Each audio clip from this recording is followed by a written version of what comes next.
धन धन धन सतगुरु तेरा ही आसरा। आप देख रहे हैं फेथ वर्सेस वर्ल्ड। मैं डॉक्टर मोहित इंसान, परम पूजनीय संत डॉक्टर गुरमीत राम रहीम इंसान असली वालों के अनुयायी, उनकी सोच व सच्चाई इस प्रोग्राम के माध्यम से आप सभी लोग देखते, जानते व परखते हैं। तो आप सबका आज के इस लाइव डिस्कशन में बहुत बहुत स्वागत है जी। धन धन सतगुरु तेरा ही आसरा। सत्संग जी, हमने आपके सामने एक सवाल रखा था। इस सवाल था कि सावन शाह जी महाराज ने जब श्याम अस्थाना जी महाराज को की आखिरी जब मुलाकात हुई, और ये मुलाकात सिरसा शहर के राधा स्वामी सत्संग घर में हुई, उस समय अपने हाथ से कुछ दिया और देते हुए ये वचन फरमाया भी ये हमारी ₹1.25 रूहानी दौलत है, और ये हमारी अपनी कमाई है। और वो श्याम अस्थाना जी महाराज को दे दी। हमने सवाल ये किया था भी क्या ₹1.25 रूहानी कमाई, मतलब ये संतों की अपनी कमाई क्या होती है भी, इसका क्या मतलब होता है। और इस सवाल का जवाब सबने बहुत अच्छे से, काफ़ी लोगों ने कमेंट्स में दिया है, कुछ ने मैसेंजर्स में भेजा है, कुछ ने व्हाट्सएप पे भेजा है। तो अलग अलग तरीक़ों से सबने अलग अलग जवाब दिए है। इस सवाल में कई और सवाल भी हैं भी आखिर संत ये कमाई करते क्यों हैं, और एक कमाई होती क्या है, और एक कमाई आगे दी क्यों जाती है। और अगर हम सुनते हैं भी श्याम अस्थाना जी महाराज बोलते हैं जी हमने तो जी कुछ इस्तेमाल ही नहीं किया जो कमाई दी थी सावन शाह जी महाराज ने, तो फिर ये कमाई इस्तेमाल कैसे होती है और कहाँ होती है। तो ये तमाम सवाल आपके सामने आएंगे इस सवाल के साथ, और फिर आप इसमें मंथन कीजिए तो आपको बहुत कुछ समझ आएगा। हालांकि हमारे पास भी कोई ऐसा, देखो कोई किसी ग्रंथ में तो ये लिखा नहीं है, लेकिन क्या है कि जब हम तर्क वितर्क करते हैं, डिस्कशन करते हैं, और तब ये चीज़ें क्लियर होती हैं। ज्ञान बांटने से बढ़ता है। तो काफ़ी लोगों से डिस्कशन हुई, जो लोग हमारे संपर्क में आते रहते हैं उनसे डिस्कशन हुई, कई तरह से डिस्कशन हुई। तो अभी इस सवाल के जवाब को हम फ्रेम कर रहे हैं। अलग अलग सत्संगियों के अलग अलग मतलब व्यूज़ आ रहे हैं इसमें, और कोई ऐसा जवाब जो हमारे पास हो। कारण ये कि अब हम काफ़ी दिनों से, काफ़ी सालों से कह सकते हैं भी इस सवाल के जवाब को ढूंढ रहे हैं। भी हजूर पिताजी ने कहा भी हम क्या चाहते हैं। तो हमने क्या किया भी, अब डेरा सच्चा सौदा का इतिहास पढ़ना शुरू कर दिया। इतिहास मतलब उनकी हिस्ट्री, जो भी हमारे पास ग्रंथ अवेलेबल हैं, जो कुछ भी है। और उसमें जब ये घटना आती है मतलब अगस्त 1998 की सच्ची शिक्षा में इसका ब्यौरा दिया गया है भी कैसे श्याम अस्थाना जी महाराज को बख्शिशें की बाबा सावन शाह जी महाराज ने। तो सबसे पहला सवाल उसको पढ़ते हुए हमारे मन में यही उठा कि भी आखिर इसका क्या मतलब है ₹1.25 रूहानी दौलत का। तो हमने कोशिश की डेरे के जितने ग्रंथ डेरे से पब्लिश हुए हैं उससे कुछ समझने की, और एक ग्रंथ का फोटोग्राफ मैंने आपको आज सुबह डाला है, 3-4 पेज। उसमें लिखा हुआ एक जिक्र है कि नकली गुरु कैसे बन जाते हैं और कैसे नकली गुरु के पीछे लोग लग जाते हैं। ये उस ग्रंथ में जिक्र है। उस ग्रंथ को पढ़ते, जब ये चीज़ मैंने पढ़ी ना, तो मेरे को एक चीज़ बड़ी खली भी, इस ग्रंथ के लेखक कौन है। पूर्ण मुर्शिद का दर जो ग्रंथ आता है डेरे से, ये किसने लिखा है। कई बार सुनते थे कि ये शायद भाई सुमेर जी ने लिखा है, लेकिन किसी ने बताया भी उस ग्रंथ में जिक्र है कि लेखक ने अपनी शिक्षा को लेके, कॉलेज की शिक्षा को लेके कुछ जिक्र किया है। तो इसका मतलब संभव है भी ये ग्रंथ किसी कॉलेज के प्रोफेसर ने लिखा हो, या उस समय कोई कॉलेज के स्टूडेंट ने लिखा हो। लेकिन जो टॉपिक है ये 1998 1999 से लिखा आता है सच्ची शिक्षा में, पूर्ण मुर्शिद का दर। अब ये कौन लिखता है, कैसे लिखता है, किस सोच पे लिखता है, ये समझ में नहीं आता, मतलब पता नहीं है हमें। और लेकिन जो लिखा गया है ये इतना गहराई में लिखा गया है इसके अंदर एक चीज की कमी हमें खली, क्योंकि इसकी प्रस्तावना में भी लेखक का ही नाम है, हजूर पिताजी का नाम नहीं है। तो मतलब इसकी प्रस्तावना अगर आप इस ग्रंथ की पढ़ेंगे तो मतलब हजूर पिताजी ने इस पे अपनी मोहर उस तर्ज पे लगाई नहीं, लेकिन हाँ एक अनुभव है, कह सकते हैं एनालिसिस, अनुभव नहीं कह सकते, एनालिसिस कह सकते हैं, आंकलन है। इतिहास की घटनाओं का मौजूदा समय के हिसाब से आंकलन करके ये ग्रंथ लिखे गए हैं। और एक लिख रहे हैं भी बनवारी लाल जी ने लिखे हैं, लेकिन बनवारी लाल जी का कॉलेज से तो कोई संबंध नहीं है, क्योंकि लेखक ने अपनी जानकारी में कॉलेज से संबंधित चीजें लिखी हैं। खैर अगर ये बनवारी लाल जी ने भी लिखे, किसी ने भी लिखे हैं, लेकिन इसमें लेखक नहीं है और उससे बहुत कुछ चीजें नई खड़ी होती हैं। क्या भी शाह सतनाम सिंह जी महाराज का इतिहास जब हम पढ़ते हैं तो वो शाह मस्ताना जी महाराज की शरण में आने से पहले तलवंडी साबो के एक ऐतिहासिक गुरुद्वारे में हेड ग्रंथी थे, और उनको कहते हैं भी जो सिख नियमावली में 5 बाणियों का पाठ करना होता है। और शाह सतनाम सिंह जी महाराज एक अमृतधारी सिख थे और 5 बाणियों का पाठ उन्हें मुजवानी याद था और वो रोजाना नियम से वो पाठ करते भी थे।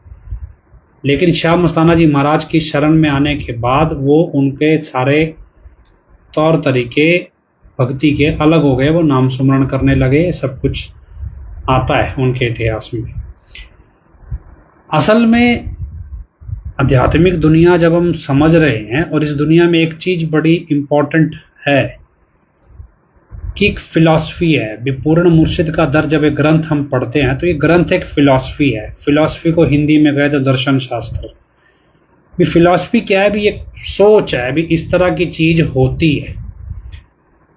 लेकिन जिसने ये ग्रंथ लिखा उसने इस सोच को धरातल पे अनुभव नहीं किया, मतलब उसने इसको फील नहीं किया। उसने इतिहास के हवाले से और मौजूदा सिचुएशन के हिसाब से इसे लिख तो दिया भी क्या क्या सोच पनपती है और कौन कौन सी सोच, क्योंकि अगर आप इस ओवरऑल कॉन्सेप्ट को देखें तो रूहानियत की दुनिया एक गुरु के इर्द गिर्द ही घूमती है, पूर्ण गुरु के इर्द गिर्द।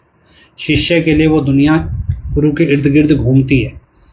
और इस ग्रंथ को हम पढ़ के समझते हैं भी जो भी पैटर्न समाज का, कुछ भी घटनाक्रम हमें गुरु के इर्द गिर्द से हटा के दूर ले जाता है, अपनी हस्ती बनाने के लिए मजबूर करता है या अपनी हस्ती बनाने के लिए उकसाता है, वो पैटर्न गलत है। और उस पैटर्न को इस ग्रंथ में समझाया गया बखूबी।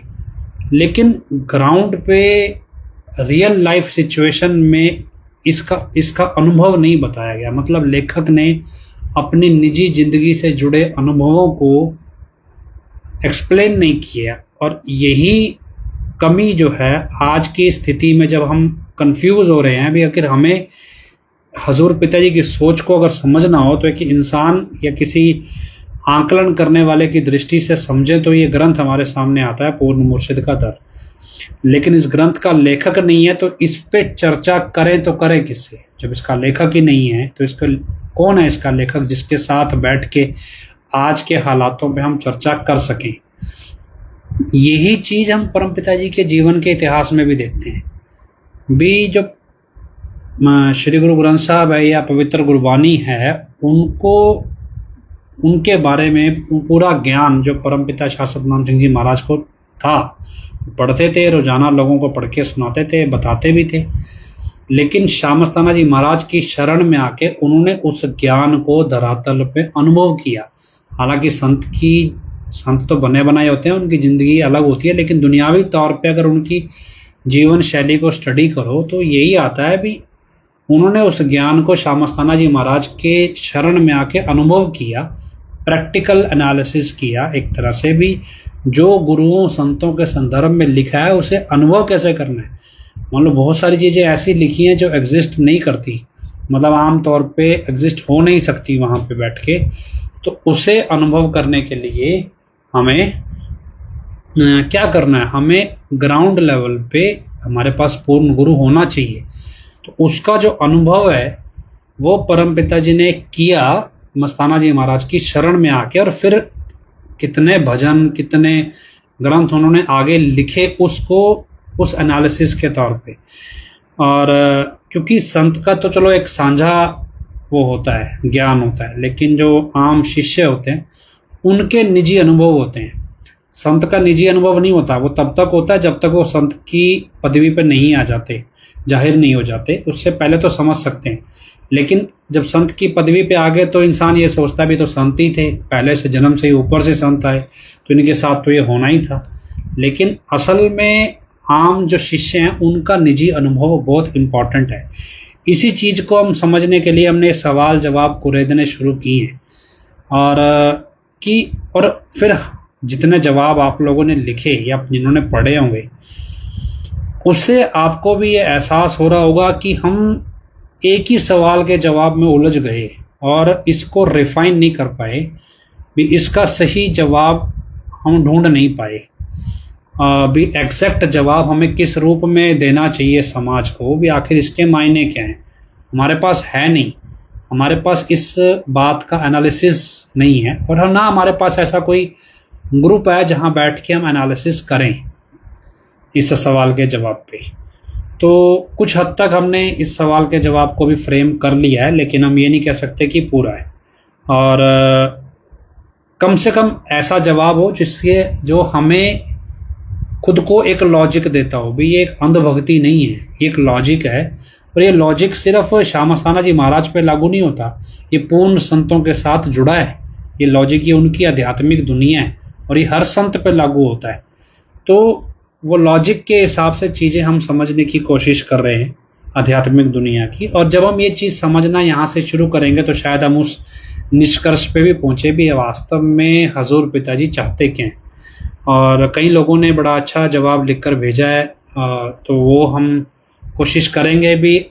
अभी क्योंकि डिस्कशन पे यहाँ नहीं लेके आते, तो हम ये कोशिश करते हैं भी संडे का दिन होगा या फिर कल सैटरडे, संडे के दिन अब काफ़ी लोग फ्री होते हैं, तो संडे के दिन हम एक गूगल मीटिंग रखेंगे और जो लोग इस सवाल पे चर्चा करना चाहें उस पर हम डिस्कशन में लेंगे। क्योंकि लाइव पे वो डिस्कशन इतना लंबा चौड़ा टेक्स्ट लिख के बार बार डिस्कशन में नहीं लाया जाता, लेकिन वर्बल डिस्कशन में आएगा। पर आप इस सवाल के जवाब को लिखें जरूर, क्योंकि जब तक आप लिखोगे नहीं, बोल के चीजें समझना बड़ा आसान है, पर जब आप लिखेंगे तो बहुत सारी चीजें क्लियर होती हैं, आपको पता चलता है भी आपकी सोच कहाँ दिशा भटक जाती है। और ये मैंने भी कोशिश की कुछ लिखने की, और जिन लोगों ने लिखा उनसे डिस्कशन भी किया। जब आपने खुद से लिखा होगा तो आप अपने आप को स्ट्रीमलाइन, मतलब एक दिशा देने की कोशिश करोगे। अब अगला सवाल आपके मन में उठेगा भी यार भी भोले भाव है, हमें नाम जपना है, इससे मतलब क्या है कुरेदने से? कई बार लगता है भी यार हम संत को कहाँ समझने चल दिए। मसला ये नहीं है, मसला ये है भी ये परिस्थिति की मांग है, ये आज की सिचुएशन की मांग है कि हमें इन सवालों के जवाब पता होने चाहिए और इन पे चर्चा जरूरी है। अगर इस सिचुएशन में इसलिए क्योंकि हमें हमारे गुरु ने आदेश कर दिया, हुक्म कर दिया, वचन कर दिया, हमारे बच्चे बताएंगे हम क्या चाहते हैं, तो उस अगर वहां तक पहुंचना है तो हमें चर्चा करनी होगी। हम अकेले अपने मनगढ़ंत अपनी धारणा बना के निष्कर्ष पे नहीं पहुंच सकते। जब हम एक चीज को ग्राउंड से लेके चलेंगे, धीरे धीरे उठेंगे, तो शायद हम रिजल्ट तक पहुंचे। तो इसलिए स्टेप बाय स्टेप हम एक करके सवाल लेंगे। और अगला सवाल भी किसी ने हमने पढ़ा, जैसे बना लिया मिलके, तो अगला सवाल भी हमारा तैयार है, पर इस सवाल को हम लेंगे और संडे को हमारी डिस्कशन रहेगी इस टॉपिक पे। ऑनलाइन गूगल मीट होगी, तो आप जो व्हाट्सएप ग्रुप में लोग जुड़े हुए हैं उनके पास गूगल मीटिंग का लिंक आ ही जाएगा ग्रुप में। तो आप सतर्क रहिएगा। अभी संडे को लंच के बाद हम करीब 4 बजे के करीब आप लोग फ्री रहेंगे। संडे को दिन में कोई काम करना होता है, बाकी 4 बजे से लेके लगभग 5 साढ़े 5 बजे तक हम डिस्कशन करेंगे। लेकिन आपके पास अपने सवाल, अपने तर्क सटीक हों, वेग डिस्कशन नहीं होगा अभी बिना मतलब का हम फिलॉसफी या दर्शन शास्त्र पे चलें। हम ग्राउंड पे इस चीज को समझने की कोशिश करेंगे। तो हम डिस्कशन करेंगे और उसके बाद करीब शाम को या हम इसको पोस्ट कर देंगे, इसका जवाब जो फाइनल बनेगा, तो वो हम पोस्ट करेंगे भी, जो आप समझने की कोशिश करेंगे। फिर उस पर भी कोई सवाल उठेंगे तो उस पर भी निष्कर्ष निकालेंगे कुछ ना कुछ। और ये चीज़ आपको बहुत सारी क्लैरिटी भी देगी। कई बार बहुत सारी भ्रांतियां हैं संतों को लेके भी, मस्ताना जी महाराज को लेके बहुत सारी कैलकुलेशंस हम अपने आप लगा लेते हैं, और उससे हमें चीज़ें क्लियर होंगी। जैसे मान लो कुछ चीज़ें हम यहाँ भी समझेंगे, आज डिस्कशन जो हमारी चली कि भी श्यामस्ताना जी महाराज के बाद परम पिता जी के साथ श्यामस्ताना जी महाराज के शिष्य लगभग 99% नहीं जुड़े, वो अलग क्यों हो गए, ये ऐसा क्या कारण था भी? कई कारण जो, क्योंकि एक तो होता है धारणा, जैसे हम कहें भी संत के बराबर कोई अपने आप को समझ रहा है, वो अलग गद्दी लगा के बैठ गया। कुछ होता है मनोविज्ञान।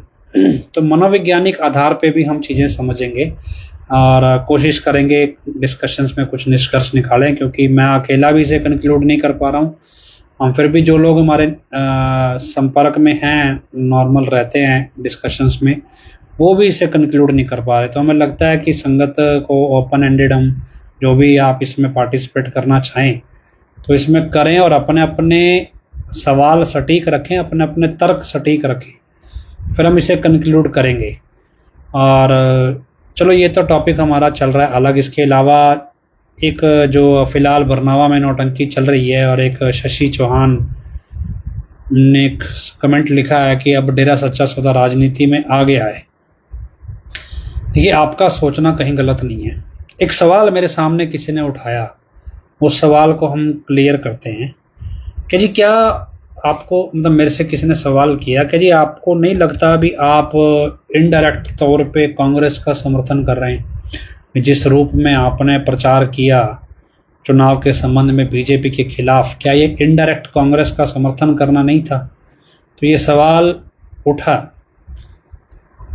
देखिए, सवाल उठेगा तो इसका एनालिसिस भी होगा, और उसके बाद इसमें कमियां और तथ्य भी सामने आएंगे। हम ये समझने की कोशिश करें कि फेथ वर्सेस वर्डिक्ट है क्या, ये अभियान है तो किस रूप में है। मतलब आप लोग जितने भी जुड़े हैं, बहुत से लोग कमेंट भी कर रहे हैं भी, फेथ वर्सेस वर्डिक्ट एक अभियान है। और ये अभियान का मतलब क्या है, आप इस फेसबुक पेज पे पढ़ेंगे तो हमारा सिर्फ एक ही है कि हमारे गुरु की सोच, उनका विजन और उनकी सच्चाई, इस कैंपेन के जरिए हम दुनिया के सामने लाने में प्रयासरत हैं। लेकिन उनकी सोच को हम इसी कैंपेन में समझ रहे हैं। अब मसला ये कि हमने दुनियावी तौर पे ये भी समझा भी ये कानूनी मसला है और इसे कोर्टों के जरिए सुलझाया जा सकता है, तो हमने कोर्टों को अप्रोच किया। और उसके बाद जो राजनीतिक तौर पे डेरा मैनेजमेंट की सक्रियता है, उसमें उनको पार्टियों का समर्थन है, या राजनीतिक दलों का या राजनीतिक लोगों का उनके पाप कर्मों में, उनके गैर कानूनी कामों में समर्थन है, और इसके जरिए जो डेरा के मंच से धर्म, मतलब आस्था या धर्म प्रचार के नाम पे जो गैर कानूनी काम हो रहे हैं, इसके लिए पुलिस है, अदालतें हैं, इन्वेस्टिगेशन एजेंसियां हैं, बनी हैं सुरक्षा एजेंसियां। तो हम पैरेलल यहाँ भी काम कर रहे हैं, और लोकल चौकी के हवलदार से लेके सुप्रीम कोर्ट के चीफ जस्टिस तक, लोकल पार्षद से लेके राष्ट्रपति तक, हर जगह हमने अपनी पहुंच बनाई, जानकारी दी, शिकायत दर्ज की, सब कुछ किया। और हमें यह समझ में आया भी शायद जो बीजेपी की सत्ता है सेंटर में, उसने कभी कुछ होने नहीं दिया। तो इनडायरेक्टली हमारे मन में ये अपने आप ही एक धारणा बनने लगी, शायद कांग्रेस आ जाए तो कुछ हो जाए। मतलब ये प्रत्यक्ष तौर पे नहीं है, ये अप्रत्यक्ष तौर पे है भी, अंदर दिमाग के कोने में कहीं एक न्यूक्लियस है कि भी अगर कांग्रेस आ जाए तो शायद कुछ हल हो जाए। और हमने, लेकिन क्योंकि हमारा जो ध्येय है, उद्देश्य है, वो हम गुरु के दायरे से बाहर नहीं जा सकते, लेकिन हमारे अंतर मन में ये सोच कहीं ना कहीं पनप रही थी इससे हम इनकार नहीं करते कि शायद कांग्रेस इस अन्याय को रोक दे। लेकिन जब आप कांग्रेस की राजनीति भी पिछले 70-80 साल जो भी देश के हुए, आज़ाद हुए, समझने की कोशिश करते हैं, तो क्या वो कानूनी तौर पे मसलों में समझौते नहीं करते? क्या उनके राज में बहुत से लोग निर्दोष नहीं मारे गए? तो क्या वहाँ पे सरकारों ने चुप्पी नहीं बरती? क्या उस समय के गैर कानूनी कामों के लोगों को सजा मिल गई? तो बहुत सारी चीज़ें हमारे सामने आती भी हैं, पर फिर भी हमें लगता है भी बीजेपी से कम, मतलब घटिया कह सकते हैं भी, छोटी सोच तो दोनों की है, लेकिन बीजेपी से कम घटिया होगी कांग्रेस। और हम इस तर्ज पे सोचते हैं भी गले आलू में से कुछ जो कम गले हुए लोगों ने छांट लें, उस तर्ज पे सोचते हैं। इस इलेक्शन में भी शायद कह सकते हैं भी कुछ हद तक ये मानसिकता सबकॉन्शियस अंतर मन में पनप रही थी। खुले तौर पे हम ये बात नहीं बोल रहे थे भी हम कांग्रेस को समर्थन करेंगे, लेकिन अप्रत्यक्ष तौर पे ये दिखाई देता है, और ये देखना किसी का गलत नहीं है। लोग अगर ये सोच रहे हैं कि फेथ वर्सेस वर्डिक्ट कांग्रेस के पक्ष में है, तो उनका आंकलन अपनी जगह सही है, क्योंकि हमारा अंतर्मन भी शायद ये सोच रहा है। पर इस इलेक्शन के बाद हमें कुछ चीज़ें समझ आई। इलेक्शन के रिजल्ट से एक रात पहले ही शायद समझ आ गई थी। अब वो कैसे समझ आई वो मैं आपको समझा नहीं सकता अभी, क्योंकि बहुत सारी चीज़ें सिक्स सेंस पे बेस्ड हैं। लेकिन फिर भी हमें ये चीज़ समझ आने लगी भी क्या हम, अगर कांग्रेस नहीं आई मतलब इलेक्शन के रिजल्ट से पहले, तो क्या हम 5 साल और इंतज़ार करें? क्या हमारा अभियान यहाँ आके फुल स्टॉप पे रुक जाएगा? अभी फुल स्टॉप लग गया, अब इसके बाद क्या करें? अभी कांग्रेस कुछ नहीं करेगी। कांग्रेस तो अपने साथ हुए अन्याय को नहीं झेल पा रही, उसे साबित नहीं कर पा रही ढंग से, और अभी बीजेपी कुछ करने देगी नहीं। एडम ब्लॉक के साथ खड़ी है, उनसे गैर कानूनी काम करवा रही है, कभी भी किसी को मार सकती है, किसी को जेल में डाल सकती है। तो ऐसे में क्या ये अभियान कभी अंजाम तक पहुंचेगा ही नहीं? तो ये सोच हमारे दिमाग में इलेक्शन के रिजल्ट से एक दिन पहले घूमने लगी, और इसके बाद हमें समझ में आया कि हमारा अंतर्मन में भी ये सोचना कि हमें कोई राजनीतिक आदमी ऐसा मिलेगा जो इस मुद्दे को उठाएगा और अंजाम तक पहुंचाएगा, ये ज़रूरी नहीं है। हमारी सोच, हमारा दृष्टिकोण सिर्फ यहीं तक सीमित रहना चाहिए कि हमारा गुरु सब कुछ करने में सक्षम है, बशर्ते वो नहीं कर रहा। इसका मतलब कमी हमारे अपने अंदर है। उन्होंने हमें एक काम सौंपा कि हमारे बच्चे बता देंगे हम क्या चाहते हैं, हम उस काम को कर नहीं रहे हैं, और इसके बदले बिना मतलब की उम्मीदें अपने अंतर मन में पाल रहे हैं, कभी किसी अफसर से, किसी नेता से, किसी पार्टी से। तो हमें इस दायरे से, अपने अंतर्मन से भी बाहर निकलना पड़ेगा। भी हम इस दायरे में नहीं जाएंगे, क्योंकि रूहानियत की दुनिया इस दायरे की इजाज़त नहीं देती।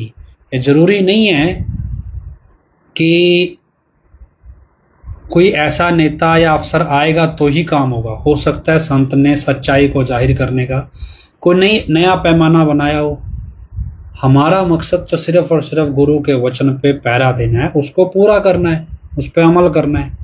इसलिए इस सोच को हमें अपने एंड पे क्लियर करना है कि अब प्रत्यक्ष हो या अप्रत्यक्ष हो, हम किसी भी पार्टी, नेता या राजनीति से संबंधित चर्चाओं में घुसेंगे नहीं। दूसरा, हमारा फोकस इस बात पर रहेगा कि हमारे गुरु क्या चाहते हैं, इसको हम पहले खुद समझें और फिर हम इस दुनिया को समझा पाएं। जितनी क्लैरिटी हमें होगी उतनी क्लैरिटी हम आगे लोगों को कर पाएंगे। हाँ, उसके बाद हमें ये समझना है कि जो गतिविधियां डेरे के अंदर चल रही हैं उसके प्रति जागरूक रहना पड़ेगा। तो फाइनली हम इससे पहले बनवीरपाल कौर को फोन लाइन पे लें तो हम आगे ये समझ लें भी फिलहाल बरनावा की स्थिति क्या है। बरनावा से संबंधित जो जानकारियां आ रही हैं वो ये कि वहाँ पे कंस्ट्रक्शन का काम, जैसे हमने आपको बताया कि पहले चल रहा है, अभी शेड के चारों तरफ दीवारें बन रही थी, ऊंची ऊंची दीवारें बनाई जा रही थी। क्यों बनाई जा रही थी, क्या चीज़ छुपाई जानी है और ऐसी क्या ज़रूरत आन पड़ी भी क्योंकि आम तौर पे शेड जब बन गया तो दीवारें खड़ी करने का कोई मतलब नहीं है। तो क्या वजह है ये बनाई जा रही है, अभी नहीं जानकारी। इसके अलावा विदेश के बहुत से लोगों के मैसेज आए भी, विदेशों से लोगों को इंडिया बुलाया गया है और बड़े स्तर पे बुलाया गया, और इवन मजबूर किया जा रहा है कि आओ ही, मतलब हर तरह से मजबूर किया जा रहा है।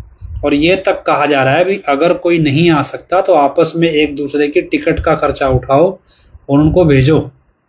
मतलब जैसे मान लो कोई भी, अगर कोई व्यक्ति परिवार खुद नहीं आ सकता, उस किसी की अपनी मजबूरी, तो किसी और की टिकट का खर्चा उठाए और उसको भेजे। मतलब जैसे एक बड़े स्केल पे विदेश के लोगों को इंडिया, बरनावा खासतौर पे बुलाने की मुहिम चल रही है। और ये पहले कहीं पे 9 तारीख की डेडलाइन है दी गई थी, कहीं पे 10 की दी गई, कहीं पे 11 की, कहीं पे 13 की। तो अलग अलग तरह की डेडलाइन दी गई है और ये जबरदस्ती बुलाया भी जा रहा है। इसके अलावा अलग अलग प्रदेश के अलग अलग जिम्मेवारों को भी एक एक करके बुलाया जा रहा है और दोबारा से उस विश्वास को जनरेट किया जा रहा है भी यूपी वाला असली है। इसके अलावा और क्या मंशा है इस सारे सिस्टम को इस तरह से अचानक, क्योंकि अब जब बीजेपी की सरकार हरियाणा में बन गई है उसके बाद भी एक परिस्थिति आप देखें कि एक अजीब सी शांति है बीजेपी के खेमे में भी। चुनाव में इतना भारी बहुमत हासिल करने के बावजूद एक अजीब सी शांति है, और ये शांति मतलब कुदरती नहीं है, मतलब अजीब है। और एक किस जैसे कहना किसी तूफान से आने के पहले की शांति है, उस तरह की शांति है। और एक डर दिखता है भी, जैसे सेलिब्रेशन ना करने का भी एक डर है। इसी तरह से जो शांति है ये डेरा के एडम ब्लॉक के स्तर पे भी हमें देखने को मिल रही है भी किस लेवल पे ये शांति है, और बड़ी गंभीर शांति है। डेरा के अंदर हलचल बिल्कुल ना के बराबर है, और दूसरी तरफ बरनावा में जो हलचल है वो दिखने में बहुत बड़ी है लेकिन बाहर बहुत शांत है माहौल। मतलब आप इंटरनेट सोशल मीडिया पे कहें तो माहौल बहुत शांत है, और जबकि यूपी बरनावा में गतिविधियां बहुत तेज है। इसके अलावा एक और चीज है कि बीजेपी या आरएसएस के जितने भी कार्यकर्ता हैं वो अपने फेसबुक स्टेटस पे या व्हाट्सएप स्टेटस पे एक चीज समझाने की, मतलब बार बार प्रमोट कर रहे हैं कि जो हरियाणा में इलेक्शन में जीत हुई है इसमें डेरा का बहुत अहम योगदान है। और ये बात बीजेपी और आरएसएस के कार्यकर्ता इसको फैला रहे हैं। ये एक सोचने की बात है भी क्यों ऐसा हो रहा है, भी क्या कुछ बीजेपी के खेमे की शांति, एडम ब्लॉक के खेमे की भारी शांति और अंदरूनी तौर पे अजीबोगरीब हलचल, अचानक से विदेश के लोगों को जबरदस्ती इंडिया बुलाना, एनआरआईज को, और बड़ी संख्या में, मतलब हर देश में लोगों को इंडिया बुलाना। और एक जगह से तो ये जानकारी भी आई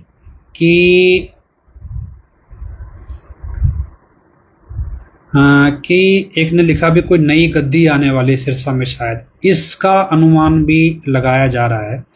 और या फिर ये पैरोल का धंधा हमेशा के लिए ख़त्म करना है, क्या करना है। मैंने आपको पिछले लाइव में भी बोला कि 3-4 तारीख को यूपी वाला आया दिखाया गया, तो लगभग 23-24 तारीख तक का टाइम है।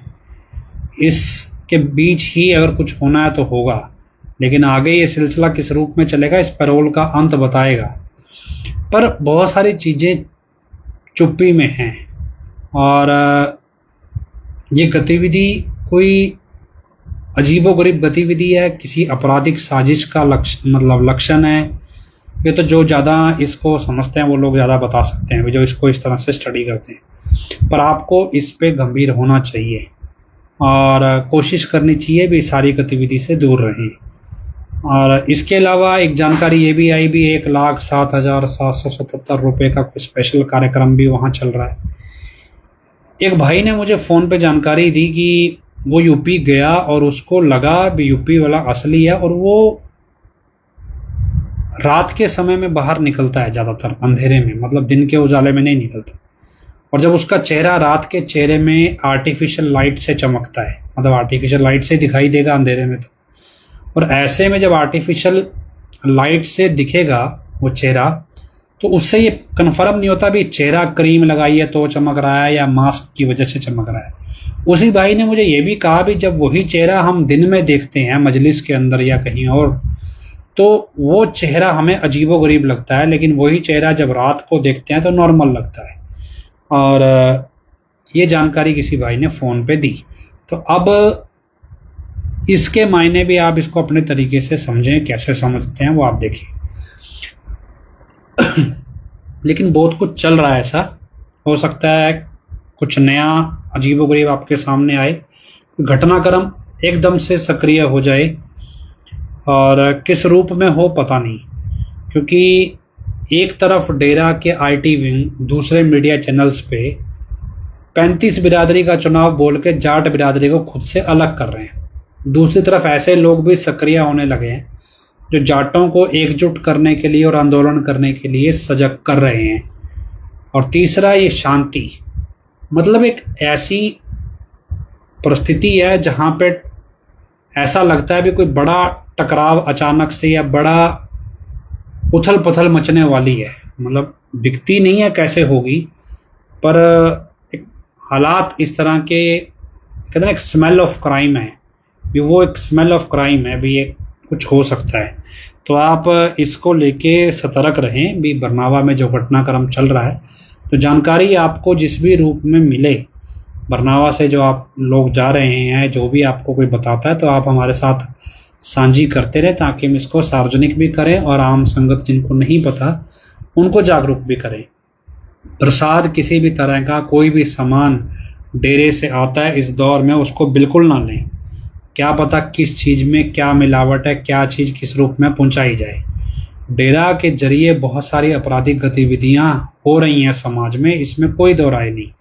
बड़े स्केल पे पैसे की लूट, बड़े स्केल में हवाला कारोबार, बड़े स्केल में नशे का प्रचार, नशे का वितरण, नशा माफिया, या बड़े स्केल पे वेश्यावृत्ति, ये सब चीज़ें डेरा के मंच के जरिए सक्रिय हैं। और एक कवर अप है भी जो बरनावा में चल रहा है, वो बहुत अलग तरीके से है।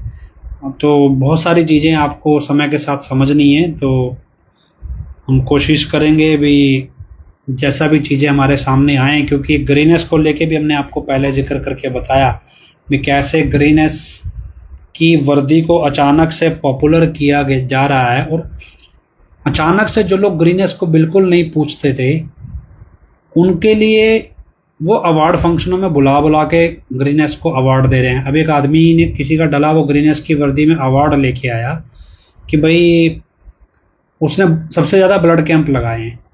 ब्लड कैंप तो ग्रीनेस अपने आप में लगाती, तो वैसे ही डेरा से हुक्म नहीं है इंडिपेंडेंट स्तर पे ब्लड कैंप लगाने का, तो फिर उस व्यक्ति ने ब्लड कैंप कैसे लगा लिया और कैसे उसका world, India record, Asia record में नाम चढ़ गया। तो डेरा के नियमावली में अकेले इंडिपेंडेंट ब्लड कैंप लगाने की परमिशन ही नहीं है। जब परमिशन नहीं है तो उसका किया गया काम कोई ग्रीनेस के खाते में तो नहीं है। तो फिर ऐसे में ग्रीनेस की वर्दी में उसका अवार्ड लेना और उसको प्रमोट करना डेरा के मंच से, आपको समझ आए। ऐसे ही हमने पहले एक वो टीचर का बताया, और उसके बाद आज भी कई चीज़ें ऐसी आ रही हैं जो ग्रीनेस की वर्दी में अचानक लोगों को अवार्ड मिलने शुरू हो गए जो पहले कोई पूछता नहीं था। तो मतलब एक आर्टिफिशियल प्रमोशन जो ग्रीनेस का अचानक से हो रहा है, ये भी संदेह के दायरे में है। और कई ब्लॉकों को स्टैंड बाय पे भी रखा गया है, जो जानकारी है भी आपको बुलाएंगे, आपने तुरंत बरनावा पहुंचना है। तो ये स्टैंड बाय पे क्यों रखा गया है और ये तरीके क्या हैं भी, ये समझ से परे हैं। बहुत कुछ ऐसा है जो डाउटफुल है और बहुत कुछ इंडिकेट कर भी रहा है, तो आपको इसके लिए सतर्क रहना पड़ेगा। दूसरा, हम जिस विचारधारा को डेरा की समझने की कोशिश कर रहे हैं, उसको लेके चर्चा हम संडे दोपहर बाद 4 बजे एक ऑनलाइन डिस्कशन रखेंगे, और इस डिस्कशन के बाद हम पहले सवाल का जवाब देंगे और अगला सवाल हम पोस्ट कर देंगे। तो उसके बाद ये सिलसिला थोड़ा जल्दी चलेगा, तो हम एक सप्ताह में करीब 2 सवाल या 3 सवाल ज़रूर पूरे करेंगे, एक दिन छोड़ के। तो हम उम्मीद करेंगे भी आप अपना पार्टिसिपेशन एक्टिव रखेंगे इस सब में, और अपने सवाल जो जवाब हैं वो आप हमें रिटर्न में भेजते रहेंगे, ताकि हम उन सवालों के जवाब को बीच जितनी जल्दी हो ज़्यादा से ज़्यादा समझें और आगे से आगे पहुंचाएं। तो बहन वीरपाल कौर हमारे साथ फोन लाइन पे आ गई। हाँ जी बहन जी। बहुत ही प्यारे सतगुरु जी की प्यारी प्यारी साध संगत जी, धन धन सतगुरु तेरा ही आसरा। गुरु प्यारी साध संगत जी, सेठ वर्सेस वर्डिक्ट दी जो टीम है, ਇਹਦਾ ਜਿਹੜਾ ਸਾਡਾ ਮੇਨ ਮਕਸਦ ਹੈ ਸਿਰਫ ਅਤੇ ਸਿਰਫ जो गुरु पिता जी 17 अगस्त 2017 ਨੂੰ वचन करके गए कि अब हम कुछ नहीं बोलेंगे, हमारे बच्चे बता देंगे कि हम क्या चाहते हैं। एक तो मेन मकसद यही है जो गुरु पिता जी की सोच है उस सोच ਨੂੰ ਅਸੀਂ पूरी दुनिया तक लेके जाइए। दूसरा, जिवें कोई दुनियादारी दी गल्लां विच आउंदियां ਤਾਂ ਉਹਨਾਂ ਨੂੰ ਵੀ ਨਾਲ ਨਾਲ ਕਈ ਵਾਰੀ ਡਿਸਕਸ ਕੀਤਾ ਜਾਂਦਾ, ਜਾਂ ਜਿਵੇਂ ਹੁਣ ਆਪਾਂ ਇਲੈਕਸ਼ਨਾਂ ਕਹਿੰਦੇ ਆ ਦੁਨੀਆਦਾਰੀ ਦੇ ਤੌਰ ਤੇ, ਕਿਉਂਕਿ ਸਾਰੇ ਸਮਾਜ ਦੇ ਵਿੱਚ ਰਹਿੰਦੇ ਆ। ਜਿਵੇਂ ਮੋਹਿਤ ਬੇਟਾ ਕਹਿ ਰਿਹਾ ਸੀ ਵੀ ਕੁਛ ਲੋਕ ਕਹਿੰਦੇ ਵੀ ਤੁਹਾਡੀ ਟੀਮ ਨੇ ਵੀ ਇਹਦਾ ਮਤਲਬ ਕਾਂਗਰਸ ਦੀ ਸਪੋਰਟ ਕਰ ਰਹੀ ਸੀ। ਗੁਰੂ ਪਿਆਰੀ ਸਾਧ ਸੰਗਤ ਜੀ, ਸਾਰਿਆਂ ਨੂੰ ਪਤਾ ਹੈ ਵੀ ਜੋ 17 ਅਗਸਤ 2017 ਦੇ ਵਿੱਚ ਘਟਨਾ ਚੱਕਰ ਮਤਲਬ ਕਿ ਘਟਨ ਤੋਂ ਪਹਿਲਾਂ ਮੀਟਿੰਗ ਹੋਈ ਹੈ ਗੁਰੂ ਪਿਤਾ ਜੀ ਦੀ 17 ਅਗਸਤ 2017 ਨੂੰ। ਤਾਂ ਗੁਰੂ ਪਿਤਾ ਜੀ ਨੇ ਉੱਥੇ ਇੱਕ ਵਚਨ ਵੀ ਹੋਰ ਵੀ ਕੀਤੇ ਸੀ, ਬਹੁਤ ਸਾਰੇ ਵਚਨ ਹੋਏ ਆ ਉਸ ਦਿਨ।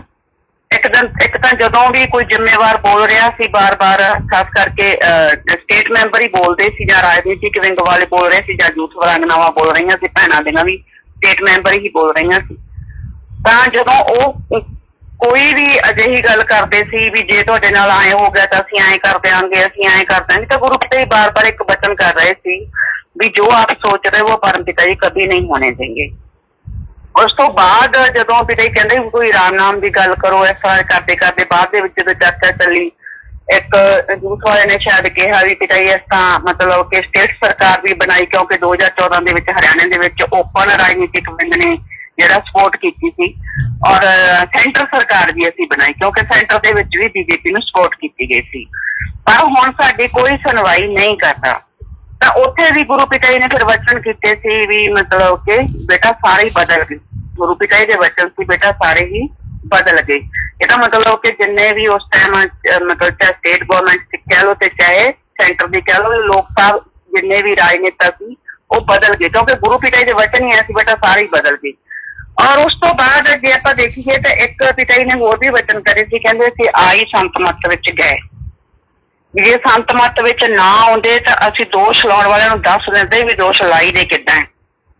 ਇਹਦਾ ਮਤਲਬ ਗੁਰੂ ਪਿਤਾ ਜੀ ਜਿਵੇਂ ਆਪਾਂ ਕਹਿੰਦੇ ਨੇ ਵੀ ਫਿਰ ਵੀ ਇੱਕ ਜੱਟ ਪਰਿਵਾਰ ਦੇ ਵਿੱਚੋਂ ਹੈ, ਤੇ ਜੱਟ ਦੇ ਉੱਤੇ ਕੋਈ ਦੋਸ਼ ਲਾ ਦੇਵੇ ਨਾ, ਕੋਈ ਅਣਖੀ ਜੱਟ ਜਿਹੜਾ ਹੁੰਦਾ ਹੈ, ਆਪਾਂ ਨੂੰ ਪਤਾ ਹੀ ਹੈ ਪਹਿਲਾਂ ਵੀ ਜਿਹੜਾ ਜੱਟਾਂ ਦਾ ਸੁਭਾਅ ਕਿਹੋ ਜਿਹਾ ਹੁੰਦਾ, ਤੇ ਝੂਠਾ ਦੋਸ਼ ਕੋਈ ਲਾ ਦੇਵੇ ਤੇ ਫਿਰ ਅਗਲਾ ਕਰਦਾ ਕੀ ਹੈ। ਤਾਂ ਪੂਰੀ ਕੋਸ਼ਿਸ਼ ਕਰਦਾ ਅਗਲਾ ਉਸ ਚੀਜ਼ ਦਾ ਬਦਲਾ ਲੈਣ ਦੀ ਜਾਂ ਗੋਡਿਆਂ ਥੱਲੇ ਲੈਣ ਦੀ, ਵੀ ਤੂੰ ਮੇਰੇ ਤੇ ਦੋਸ਼ ਲਾਇਆ ਤਾਂ ਲਾਇਆ ਕਿਵੇਂ। ਗੁਰੂ ਪਿਤਾ ਜੀ ਦੇ ਵਚਨ ਕਰਨਾ ਕਿ ਅਸੀਂ ਆਈ ਸੰਤ ਮੱਤ ਵਿੱਚ ਗਏ, ਨਹੀਂ ਤਾਂ ਦੋਸ਼ ਲਾਉਣ ਵਾਲਿਆਂ ਨੂੰ ਦੱਸ ਦਿੰਦੇ ਵੀ ਦੋਸ਼ ਲੱਗਦੇ ਕਿਵੇਂ ਹੁੰਦੇ ਆ। ਇਹਦਾ ਮਤਲਬ ਉਹ ਆਪ ਹੀ ਨਿਪਟ ਲੈਂਦੇ ਸਾਰਿਆਂ ਨਾਲ ਜੇ ਮਤਲਬ ਕਿ ਉਹ ਸੰਤ ਮੱਤ ਵਿੱਚ ਨਾ ਹੁੰਦੇ, ਕਿਉਂਕਿ ਸੰਤ ਮੱਤ ਜਿਹੜੀ ਉਹਨਾਂ ਨੂੰ ਆਗਿਆ ਨਹੀਂ ਦਿੰਦੀ।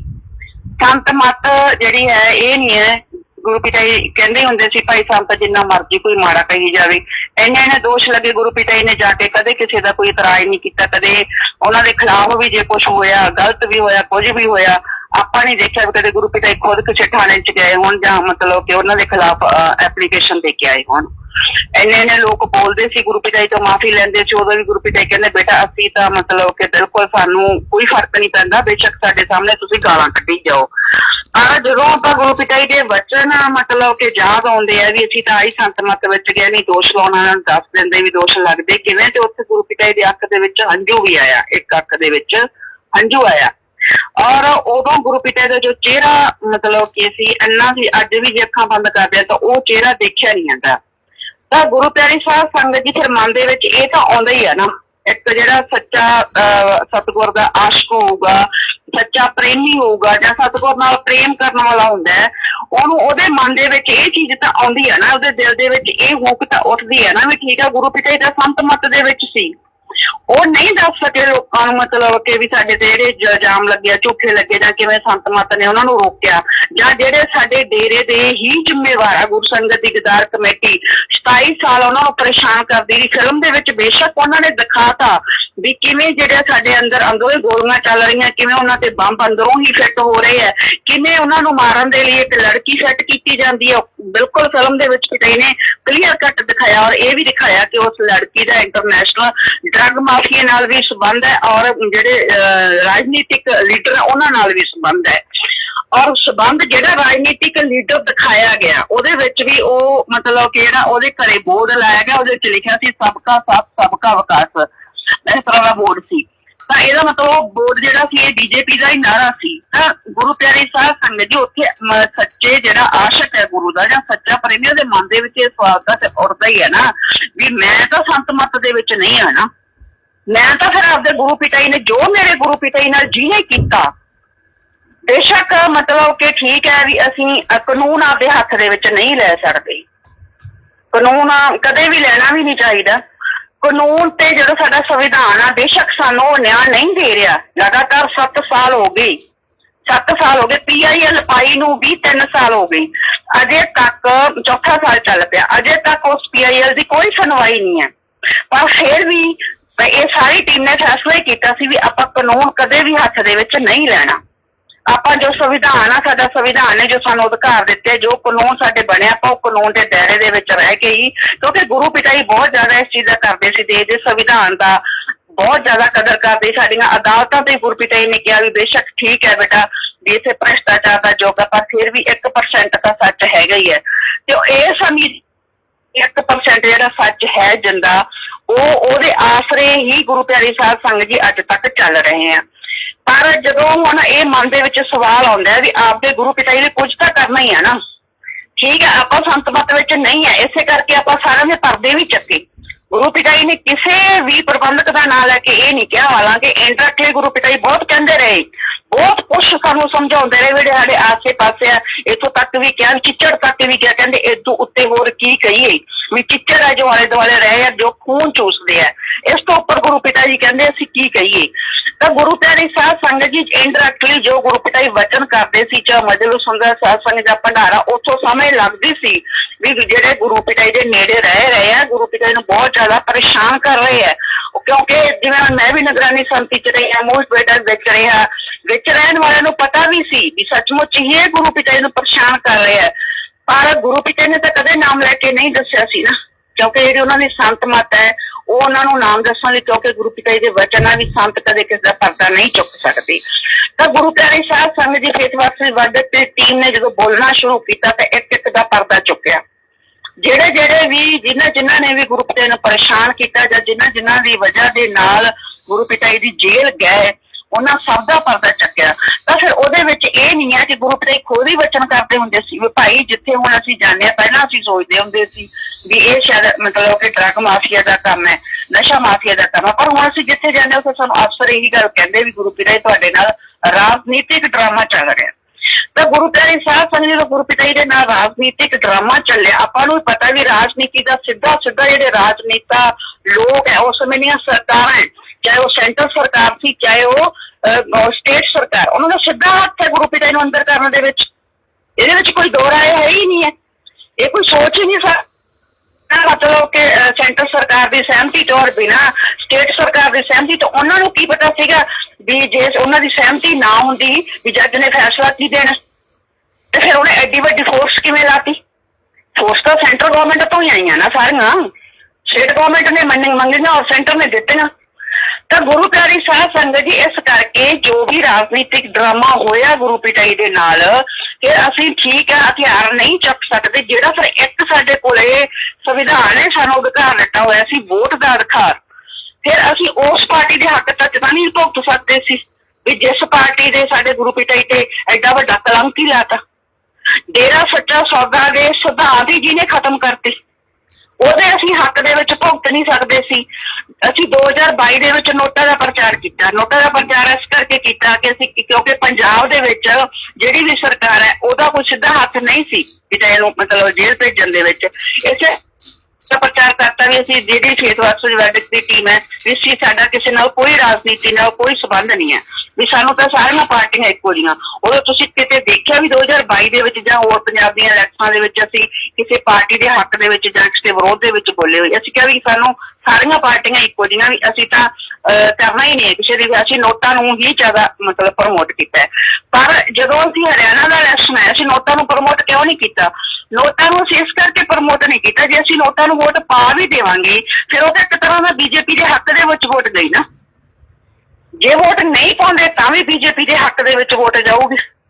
ਤਾਂ ਸਾਡਾ ਇਹ ਮਕਸਦ ਸੀ ਵੀ ਜਿਵੇਂ ਮਤਲਬ ਕਿ ਇਹ ਅਸੂਲ ਰਿਹਾ ਹੈ, ਦੁਨੀਆਦਾਰੀ ਦਾ ਅਸੂਲ ਹੈ ਕਿ ਜਿਹੜਾ ਇੱਕ ਗੁਰੂ ਪਿਤਾਈ ਦੇ ਵਚਨ ਸੀ। ਗੁਰੂ ਪਿਤਾ ਜਦੋਂ ਪੁੱਛਿਆ ਗਿਆ ਸੀਗਾ ਵੀ ਕਿਤੇ ਵੀ ਇਸ ਤਰ੍ਹਾਂ ਵੀ ਸਾਰੇ ਜਿਹੜੇ ਨੇਤਾ ਬਹੁਤ ਭ੍ਰਿਸ਼ਟਾਚਾਰ ਕਰਦੇ ਆ, ਜਾਂ ਵੀ ਜਿਹੜਾ ਸੱਚਾ ਸੌਦਾ ਦੇ ਨਿਯਮ ਹੈ ਵੀ ਜਿਵੇਂ ਨਸ਼ਾ ਨਹੀਂ ਵੰਡਣਾ ਜਾਂ ਮਤਲਬ ਭ੍ਰਿਸ਼ਟਾਚਾਰ, ਇਹ ਤਾਂ ਉਹ ਸਾਰੇ ਕਰਦੀ, ਫਿਰ ਕਿਵੇਂ ਕੀਤਾ ਜਾਵੇ, ਕਿਹਨੂੰ ਵੋਟ ਪਾਈ ਜਾਵੇ? ਤਾਂ ਉੱਥੇ ਫਿਰ ਗੁਰੂ ਪਿਤਾ ਨੇ ਕਿਹਾ ਸੀ ਬੇਟਾ ਵੀ ਜਿਵੇਂ ਹੁਣ ਗਲੇ ਹੋਏ ਆਲੂਆਂ ਦੀ ਟੋਕਰੀ ਹੈ ਤੇ ਉਹਦੇ ਚ ਜਿਹੜੇ ਘੱਟ ਗਲੇ ਹੋਏ ਆ ਉਹਨਾਂ ਚ ਸ਼ਾਂਤੀ ਕਰ ਲਓ। ਇਹ ਗੁਰੂ ਪਿਤਾਈ ਦੇ ਵਚਨ ਸੀ ਤੇ ਇਹ ਗੁਰੂ ਪਿਤਾਈ ਦੇ ਵਚਨਾਂ ਨੂੰ ਮੰਨਦੇ ਹੋਏ ਇੱਕ ਤਾਂ ਇਹ ਵੀ ਚਲੋ ਭਾਈ ਜਿਹੜੇ ਘੱਟ ਗਲੇ ਹੋਏ ਆ ਉਹਨਾਂ ਦੀ ਸ਼ਾਂਤੀ ਕਰ ਲਓ। ਦੂਸਰਾ ਜਿਹੜਾ ਹੁਣ ਬੀਜੇਪੀ ਹੈ ਜਿਹਨੇ ਸਿੱਧਾ ਸਾਨੂੰ, ਚਲੋ ਠੀਕ ਹੈ ਜਿਹੜਾ ਸੰਗਤ ਤੇ ਅਤਿਆਚਾਰ ਕੀਤਾ ਭੁੱਲ ਅਸੀਂ ਉਹ ਵੀ ਨਹੀਂ ਸਕਦੇ, ਪਰ ਗੁਰੂ ਤੇ ਜਿਹੜਾ ਐਡਾ ਵੱਡਾ ਕਲੰਕ ਹੀ ਲਾਤਾ, ਪੂਰੀ ਦੁਨੀਆ ਦੇ ਵਿੱਚ ਸਾਡੇ ਗੁਰੂ ਨੂੰ ਬਦਨਾਮ ਕਰਤਾ। ਔਰ ਜਿਸ ਗੁਰੂ ਤੋਂ ਬਿਨਾਂ ਅਸੀਂ ਇੱਕ ਪਲ ਨਹੀਂ ਰਹਿ ਸਕਦੇ ਸੀ, ਔਰ ਉਸ ਗੁਰੂ ਨੇ 7 ਸਾਲ ਹੋ ਗਏ ਸਾਡੇ ਤੋਂ ਦੂਰ ਕਰਤਾ।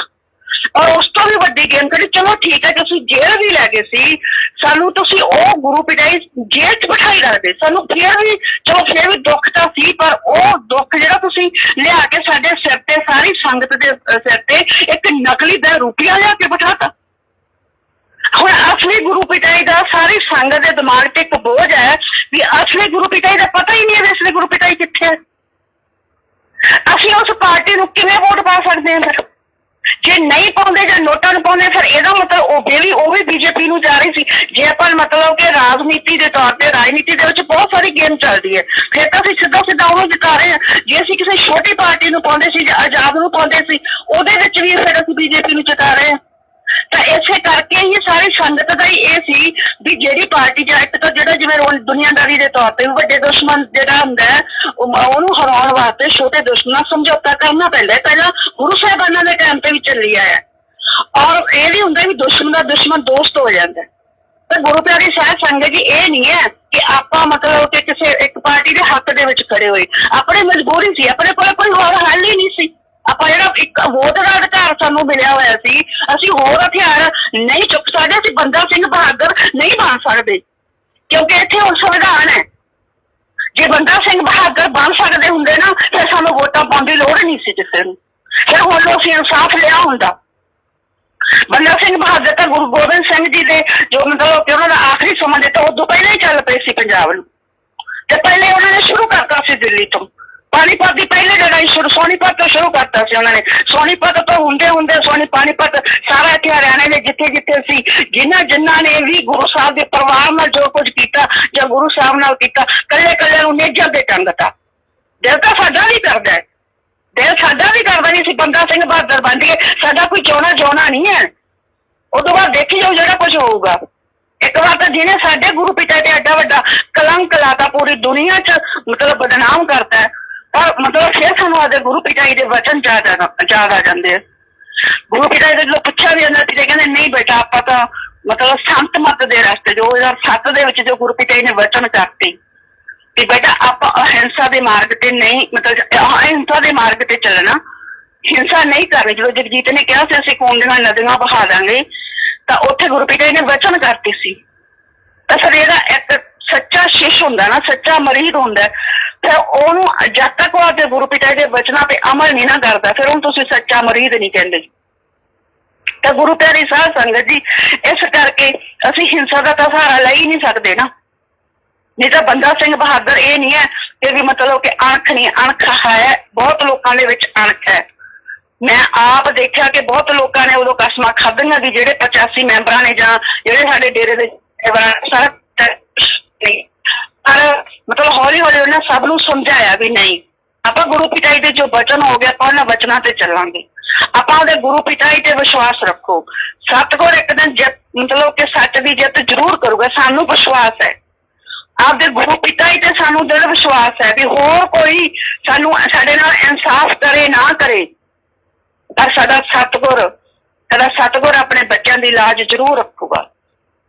ਉਹਦੇ ਤੇ ਜੋ ਐਡਾ ਵੱਡਾ ਕਲੰਕ ਲੱਗਿਆ ਨਾ ਗੁਰੂ ਪਿਆਰੀ ਸਾਧ ਸੰਗਤ ਜੀ, ਜੇ ਇੱਕ ਸੱਚੇ ਸੰਤ ਨੇ ਆਪਦਾ ਕਲੰਕ ਹੀ ਨਾ ਲਾਇਆ ਤਾਂ ਫਿਰ ਉਹ ਦੂਜਿਆਂ ਨੂੰ ਕੀ ਸਿੱਖਿਆ ਦੇਣਗੇ? ਫਿਰ ਉਹ ਸਟੇਜ ਤੇ ਆ ਕੇ ਕਦੇ ਵੀ ਬੋਲ ਨਹੀਂ ਸਕਦੇ।